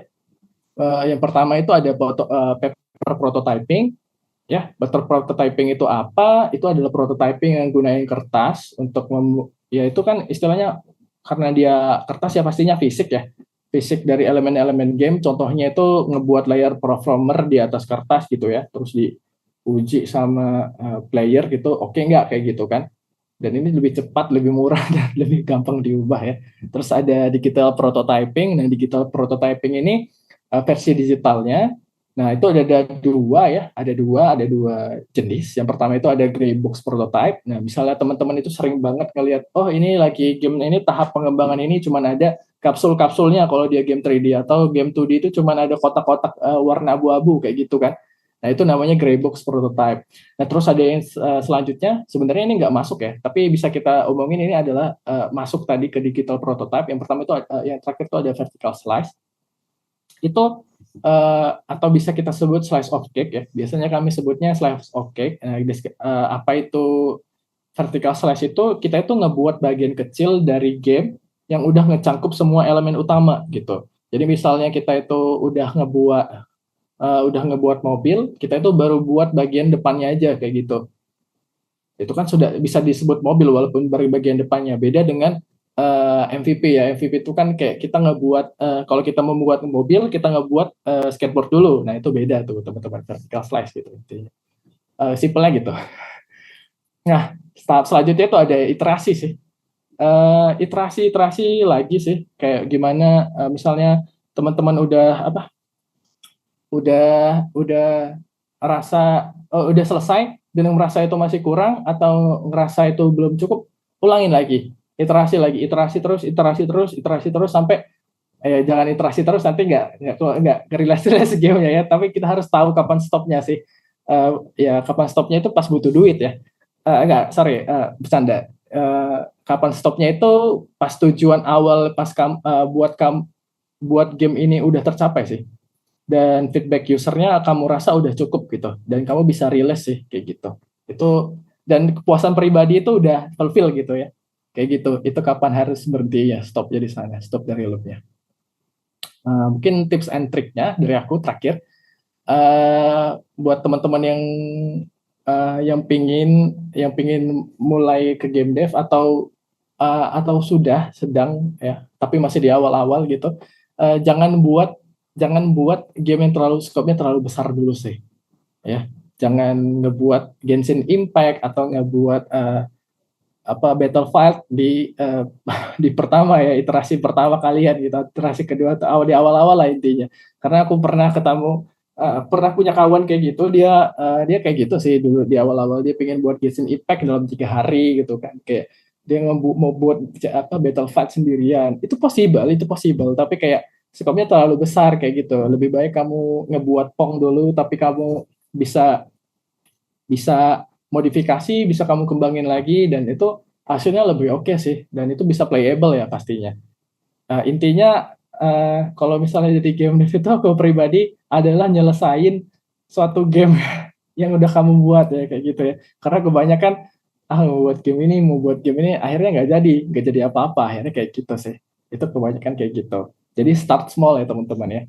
Terus karena game sekarang yang udah banyak, kayak kan banyak tuh kayak platform, ada itch.io, Steam dan lain-lain, itu kan banyak game-game gratis juga, ada Epic biasanya tiap minggu ngasih game gratis. Kita bisa belajar dari game-game tersebut sih untuk ngebuat game kita saat ini kayak gitu. Terus kalau udah kerasa udah agak cukup, udah lumayan oke, teman-teman bisa join James, itu bisa kita sebut hackathonnya game lah ya, untuk ngebuat game dalam waktu tertentu gitu, entah itu offline, entah itu online kayak gitu. Nah, yang terakhir tuh mungkin gabung ke komunitas ya, untuk sharing dan kolaborasi, dan mungkin juga nanti bisa dapat bisa dapat tim lah di sana kayak gitu untuk kolaborasinya. Dan ini reference untuk belajarnya, karena ini udah banyak banget ya, bisa teman-teman lihat di sini ada YouTube pun banyak kayak gitu. Teman-teman tentuin dulu aja tadi, kayak kataku tadi awal-awal, misalnya kalau mau jadi game programmer itu banyak tuh tutorialnya. Jadi kita pecah lagi, misalnya mau jadi game programmernya Unity, ada Breakis, terus ada CodeMonkey dan lain-lain, ada Godot. Terus misalnya mau pilih game engine Godot, bisa nanti ada di YouTube, cari aja Godot tutorialnya, sekarang udah banyak banget kayak gitu. Dan balik lagi ya, jangan apa ya, ini pesan ke diri aku juga sih, jangan terlalu kadang-kadang terlalu terpaku pada sesuatu ya, apalagi awal-awal dulu aku tuh terpaku banget sama YouTube banget gitu ya, YouTube banget gitu. Harus bisa harus belajar lah untuk ngerti fundamentalnya dulu, eh, baru atau sembari kalian belajar dari tutorial yang ada di YouTube sih kayak gitu. Karena dengan fundamental itu lebih lebih lebih gampang ke depannya malah gitu. Mungkin awal-awal lebih susah, tapi lama-lama insya Allah lebih gampang kayak gitu. Terus ada kursus-kursus juga, ada kursus dari luar negeri gitu ya. Ada game dev market itu juga ngejadiin kursus, tapi ya harganya dolar ya, agak mahal gitu ya. Nah, ada versi gratisnya, mungkin sekarang ini ada biasanya Agate Game Course itu ada versi lebih murahnya, sorry. Versi lebih murahnya itu ada, dan berbahasa Indonesia itu ada Agate Game Course gitu. Mereka nyediain banyak ya, bisa ada game dev 101, itu game desain, terus ada game programming, ada game artis. Game artisnya ada 2D, ada 3D-nya kayak gitu. Dan itu harganya lumayan affordable sih untuk ukuran mahasiswa mungkin ya teman-teman ya. Harganya sekitar di 100. Kalau mereka itu lagi promo kalau nggak salah ada 180 sampai 250, dan itu lumayan oke, untuk lumayan itu udah worth it sih untuk belajar game gitu kan yang pertama kali. Karena ya lebih oke-nya kita punya mentor sih, kayak ngejelasin gimana apa aja yang kita butuhin nanti ke depannya kayak gitu, biar lebih terarah gitu. Kalau misalnya mau gratis, tunggu acara-acara pemerintah, misalnya ada Digitalent, waktu itu pernah ada untuk pelatihan game programmer, untuk Digitalent, ataupun ada biasanya Kemenparekraf itu ada tuh, kemarin tuh ada, cuma kayaknya cuma daerah Jawa ya, nggak tahu Sumatera udah daftar tapi nggak terima gitu ya. Dan ataupun biasanya Agi itu suka ngadain skill share ya, skill share-nya mungkin ya mungkin agak kurang relate sama teman-teman yang baru mulai, tapi itu banyak ini sih, banyak insight-insight baru dari orang-orang yang udah berkecimpung di industri. Dan khusus pengguna Unity, aku bisa saranin kalian bisa belajar di Unity Learn kayak gitu, karena itu udah terstruktur, udah berjalan. Jadi teman-teman bisa nyoba dari Unity Learn itu. Ya mungkin sekian dari aku. Terima kasih buat teman-teman sudah ngedengerin materinya dari awal sampai akhir. Mungkin agak belibet sedikit ya, atau terlalu cepat. Nanti bisa teman-teman kalau misalnya ada pertanyaan bisa langsung ditanyain. Thank you. Aku balikin ke Pak Hadi.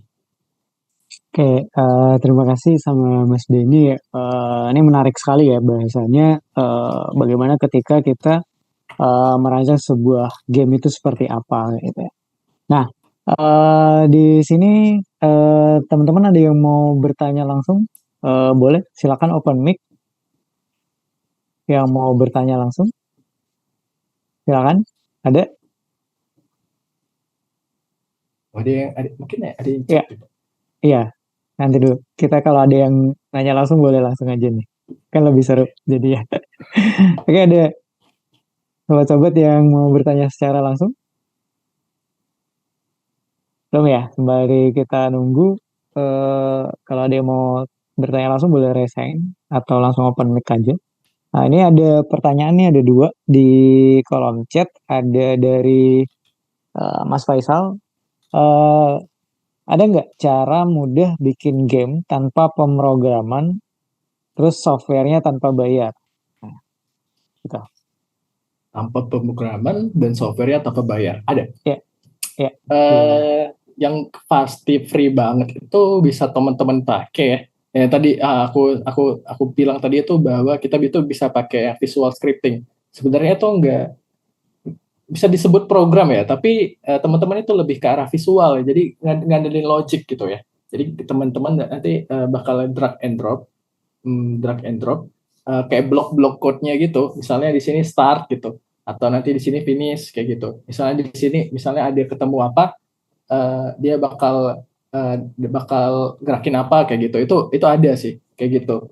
Nah, itu namanya visual scripting. Nah, visual scripting itu banyak sih di game engine sekarang. Godot kayaknya sudah ada ya harusnya ya. Terus ada Unity Bolt. Unity itu kan free ya, sampai batas 200.000 download itu masih free ya. 200.000 download itu kan yang game kita itu kan banyak banget ya, 200.000 download gitu ya.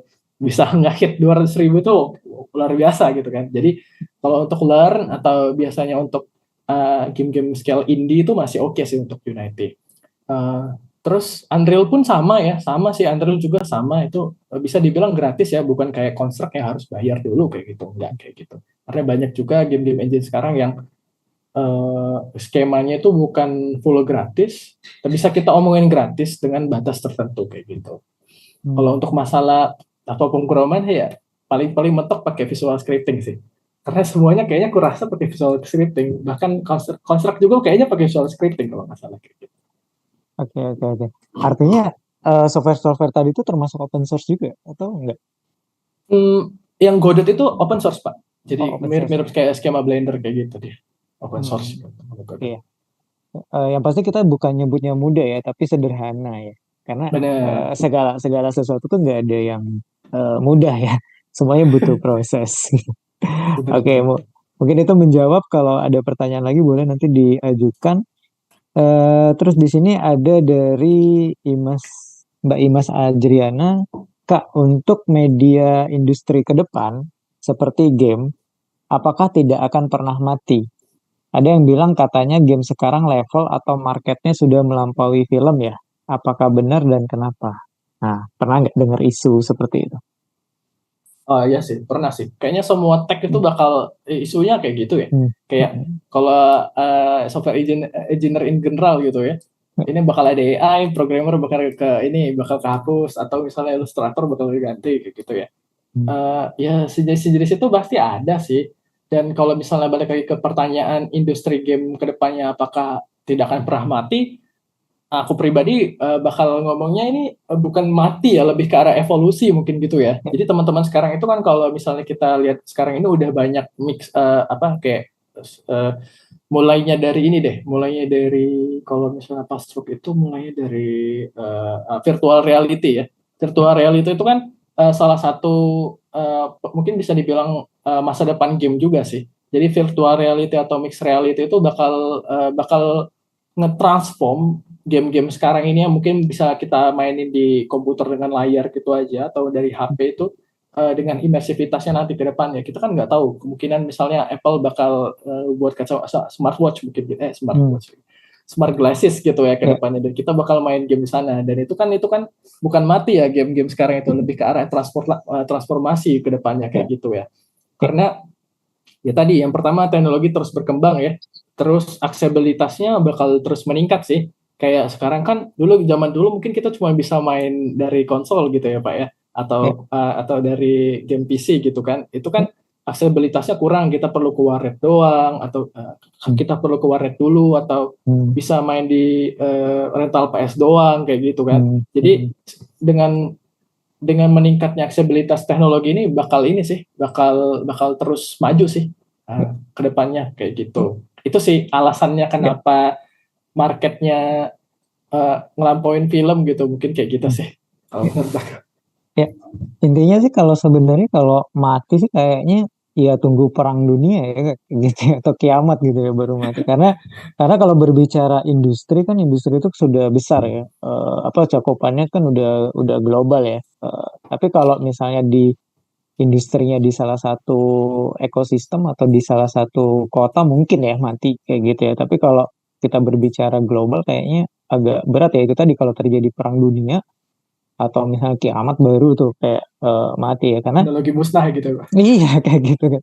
Nah sebenarnya kalau yang kata Mas Benny tadi berevolusi ya bener ya, zaman dulu kan melalui gamebot ya, gamebot Tetris itu ya, bahkan semi tradisional tuh yang masih dipakai atau dijual sama mamang-mamangan pinggir jalan itu kan yang game air gitu ya, yang dipencet-pencet dianya masukin ring itu ya. Itu kan evolusi gitu. Iya, evolusi ya sebelum jadi yang era digital sampai sekarang ya. Bahkan kalau tadi berbicara smart glasses kan udah ada ya smart glasses ya. Kemarin saya sempat nonton bikin Google sama Meta. Iya, yang di review juga sama si ini ya, di podcastnya siapa sih, Aska ya, ada si Jeremy pakai kacamata. Iya. Tapi kacamatanya baru sebatas video ya, baru video kayak foto ya Pak ya. Iya, kayak smartwatch ya, masih kayak gitu tapi udah ada kameranya. Smartwatch saja udah ada kameranya ya, kayak gitu. Nah mungkin bukan nggak mungkin kedepannya akan ada berevolusi ya game bisa main game di situ ya, karena sebenarnya dari VR aja kan udah mengarah ke situ ya, jadi disederhanakan ya kayak gitu ya. Benar.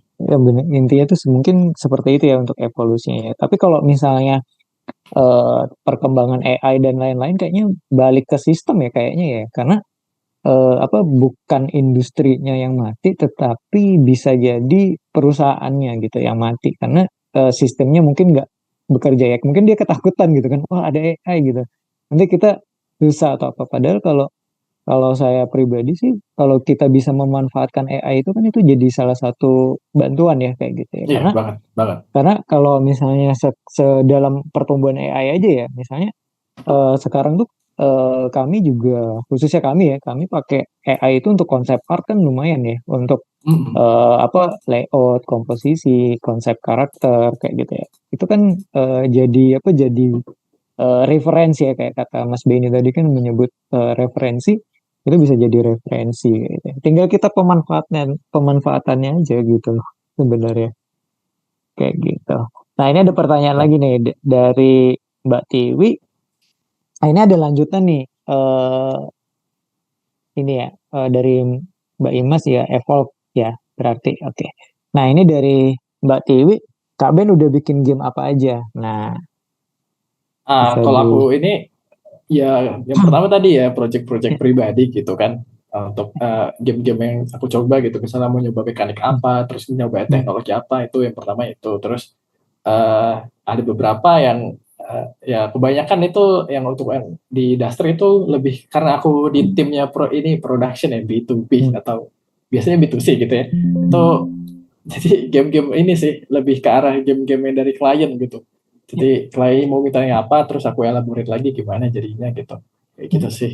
Kayak mungkin ya tadi yang kayak di thumbnail itu yang Archais itu salah satunya sih kayak gitu. Itu gamenya mirip apa?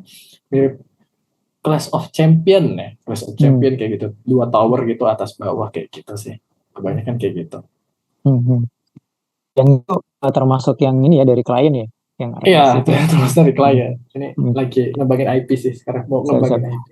Nah kalau misalnya apa kalau game yang dibuat apa sama Mas Benny itu ini ya one man show ya, single fighter gitu. Kalau yang kayak misalnya project pribadi sih biasanya kayak gitu. Apa Ah, kalau yang misalnya yang klien itu ada bantuan juga sih dari namanya kan tim ya. Biasanya ya pasti benar-benar. bakal kita bantuan kayak gitu, Pak.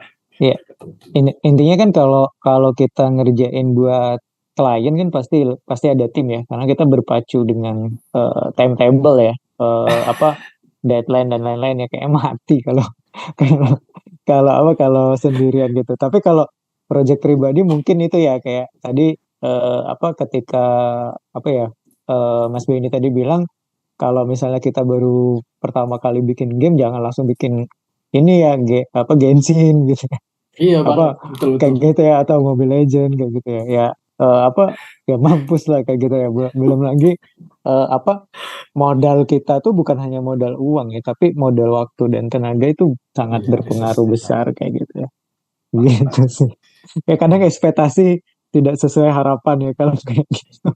Iya, iya banget Iya, banget. benar. Betul. Oke. Oke, ini di kolom chat udah habis pertanyaan. Apakah ada pertanyaan lagi buat apa dari sobat-sobat buat Mas Denny? Atau ada yang masih penasaran atau apa boleh tuh disampaikan?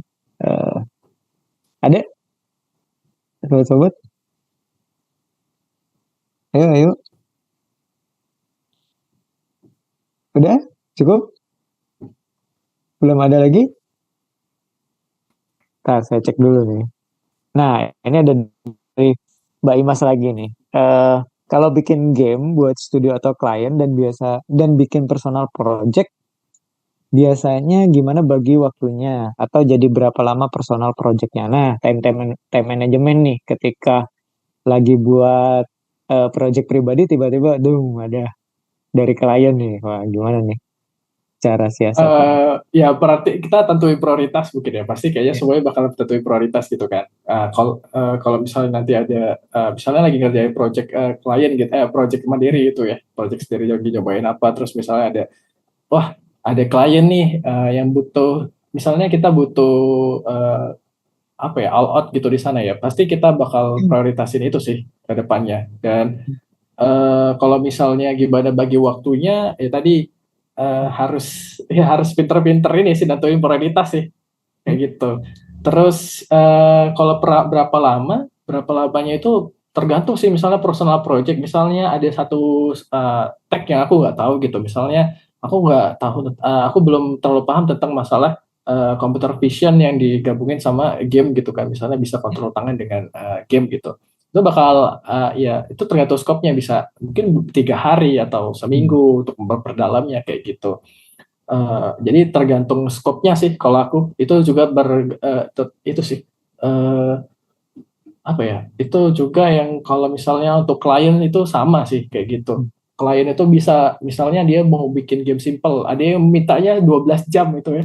Kayak misalnya ada yang klien mintanya 12 jam, 9 malam, tolong selesai jam 10 pagi gitu kan kayak.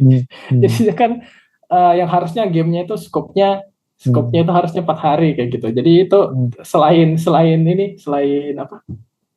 tergantung skop, tergantung klien. Karena permintaan dari dia ya gitu. Iya, tergantung dari dia kayak gitu. Jadi ada beberapa variabel sih untuk itu.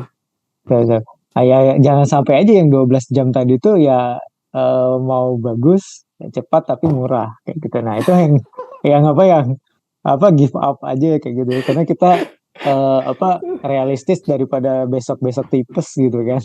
Iya, benar sih, Pak. Intinya gitu ya. Ya, artinya mungkin sama aja ya, timeline dan timetable-nya itu hampir sama, mungkin kayak di film, di animasi atau di komik itu sendiri ya kayak gitu ya. Karena bahkan di ilustrasi itu sendiri ya, karena sebenarnya kalau ketika services ini kan kita memang menuruti apa maunya dari si klien kayak gitu kan ya. Tetapi ya itu tadi, kalau waktu kurang, budget kurang, ya mending kita kerjain project pribadi kan, daripada kitanya jadi kehilangan kesehatan ya, untuk itu kayak gitu. Jadi nothing tulus kayak gitu ya, maksudnya daripada capek-capek seperti itu ya. Karena sering juga ya kalau saya dengar cerita teman-teman tuh, kadang teman-teman yang dapat dari bukan nggak dimungkiri ya, kayak dapat dari luar negeri kayak gitu ya, itu juga ada yang nyiksa, ada apa kayak gitu ya. Tetapi tergantung dari kitanya mau take it atau leave it kayak gitu ya, ibarat kata kayak gitu ya, intinya kayak gitu ya. Kira-kira paling cepat berapa lama sih Mas Beni itunya biasanya standarnya sih, Paling cepat kayak game rata-rata ya. Ya game-game sederhana aja ya, kayak game Flappy Bird kayak gitu ya. Atau kayak Kalau yang Arkais gitu. sederhana banget mungkin bisa ya harian mungkin ya, misal kayak 1 sampai 3 hari, atau kalau misalnya udah gitu biasanya sebulan gitu, atau itu yang biasanya sih, kalau nggak 3 hari atau seminggu, sebulan biasanya kayak gitu. Berarti paling amannya itu ya 1 bulan ya. Jadi secara konsep dan yang mungkin ada revisi atau sampai pada akhirnya game itu memang udah siap kan, enaknya seperti itu ya. Karena bikin game juga butuh pengujian juga ya kalau nggak salah ya. Sebelum benar-benar game itu bahkan jauh sebelum itu rilis kan, harus di beberapa kali uji coba dulu ya, takut terjadi hal-hal yang mungkin ada kurang, atau bukan kesalahan ya, tapi hal-hal yang kurang itu harus benar-benar itu. Nah, ini ada pertanyaan lanjutan. Terus kalau personal project benar-benar bikin sendiri semua kah? Apakah ada tim juga tuh? Nah, kalau misalnya bikin project pribadi nih, game pribadi, pakai tim atau sendirian, single factor? Kalau namanya personal project pasti aku biasanya bikin sendiri sih. Jadi kayak full asset gitu. Biasanya ya itu sekalian nge-upskill sih. Karena personal project itu tujuan aku buat nge-upskill gitu. Untuk nge-upskill diri pribadi gitu kan. Karena memang kalau kita buat untuk klien gitu ya, untuk kerja klien, memang kita pasti secara nggak sadar bakal nge-upskill gitu kan. Misalnya ada permintaan lain. Tapi karena ini personal project dan ini tujuannya buat upskill, itu bakal sendiri sih. Ya belum pernah sampai saat ini yang bikin sama tim gitu, bener-bener sama tim. Jadi mulai dari gambar, desain dan segala macam itu aku buat sendiri gitu. Artinya emang ini ya, karena memang buat latihan jam terbang juga ya, untuk upscaling dan reskilling kita juga gitu ya. Betul. Ya soalnya kan kalau kita ngajakin temen tuh kadang timbul rasa nggak enakannya tuh tinggi banget kayak gitu ya, karena ya kalau aku pribadi sih sering ngalamin ya, karena kan kita nggak tahu ya hati manusia gitu ya. Oke oke, bantuin, tapi tiba-tiba, waduh, ini kalau saya kasih apa, kalau ini udah dikerjain nggak sih kayak gitu kan. Kayak kita tuh punya kalau project pribadi kan kita punya ini juga ya, Ekspektasi. maksudnya punya Target. ekspektasi dan punya running time juga ya, timetable tadi juga gitu kan. Misalnya, oh saya mau upskilling nih dalam waktu 1 bulan saya bisa ngasilin satu nggak, tapi ketika kita ngajakin temen kok dia nggak dikerjain atau apa. Nah pas tiba-tiba kita karena nggak enakan nanya, tiba-tiba dia posting, oh ternyata lagi ngerjain project tuh dia dapat services gitu, punya kitanya diduain gitu, tapi dia nggak ngomong sama kita gitu kan. Itu rasanya kayak kayak apa ketika apa lagi beli mie tek-tek atau nasi goreng, tiba-tiba ngelihat gebetan jalan sama orang lain gitu kan, nggak mau ngomong. Nah itu rasanya kayak gitu. Waduh, Nyes, waduh. Benar, nyesnya benar. kayak nyesnya kan gitu, kayak gitu kan ya. Jadi seperti itu ya, makanya kita kadang project pribadi ya udah kita kerjain sendiri sampai bener-bener mungkin kita ketemu orang ya, ketemu temen yang memang bener-bener, oh aku juga lagi butuh portofolio nih, yuk kita bikin bareng. Nah akhirnya kita baru bisa ngerjainnya kayak gitu ya. Oke kayak gitu, wes mantap. Oke, ada lagi kah sobat-sobat yang masih ingin bertanya? Cukup? Oke, kalau misalnya cukup, eh last quote Mas Beni buat teman-teman malam ini, bagi yang lagi belajar dan mendalami game, silakan. Mungkin ini sih. Eh kadang last quote ya. Menurut pengalaman pribadi itu kadang kala itu kalau kita gagal itu kadang karena ekspektasi kita sendiri sih. Jadi kadang kita itu punya impian yang kita set itu terlalu tinggi ya, karena kita lagi seoptimal mungkin ya, kita misalnya kita lagi sakit, lagi senang gitu ya, lagi senang aku terus ngeset ekspektasi kita bakal terus-terusan uh, senang gitu, itu kan pada saat itu gitu ya. Jadi seoptimal mungkin jadi dan dengan perkiraan yang semaksimal mungkin lah kayak gitu istilahnya yang bisa kita capai. Jadi kalau berhasil itu ya alhamdulillah. Tapi kalau kalau gagalnya itu ya bukannya jatuh di antara bintang-bintang, tapi kan jatuhnya di empang gitu kan. Kalau gagal gitu ya. Nah jadi uh, lebih baik itu kita ngeset ekspektasi kita itu kecilin lagi sih, dikecilin lagi, atau mungkin kita bisa slice ekspektasi kita itu biar bisa kita biar bisa mudah gapainya sih, lebih ke arah situ sih. Jadi lebih mudah digapai dan lebih lebih aman, lebih safe untuk biar jatuhnya nggak sakit-sakit amat gitu. Kayak gitu. Oke, siap-siap. Terima kasih Mas Beni atas quotes-nya ya. Kalau berbicara gagal, saya pernah baca tuh dari ini ya, quotes-nya si Jack Ma ya. Penakut itu tak pernah memulai, pecundang tak pernah menyelesaikan, pemenang tak pernah berhenti kayak gitu ya. Artinya kalau misalnya gagal ya coba aja terus ya, karena semakin banyak kita gagal sebenarnya kita semakin banyak belajar ya, untuk terus berkembang kayak gitu ya. Jadi kalau kita takut ya kita balik lagi aja ke zona nyaman, akhirnya nggak bergerak di situ.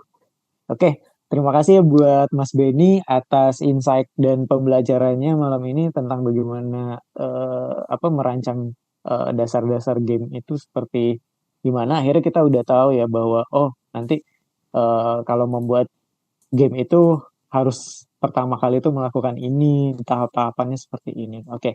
Nah, terima kasih banyak buat Mas Beni dan sobat-sobat semuanya yang udah sampai sekarang masih mengikuti kelas kita ini. Terima kasih banyak. Insya Allah nanti kita akan bertemu kembali di kelas berikutnya di Sabtu depan, Insya Allah. Selamat malam, jaga kesehatan, dan sukses selalu buat kita semua. Terima kasih banyak teman-teman. Thank you Sobat-sobat guys, semuanya, terima kasih. thank you Pak Hadi. Iya, sama-sama. Terima kasih ya sobat-sobat. Terima kasih Mbak Ajriana. Terima kasih.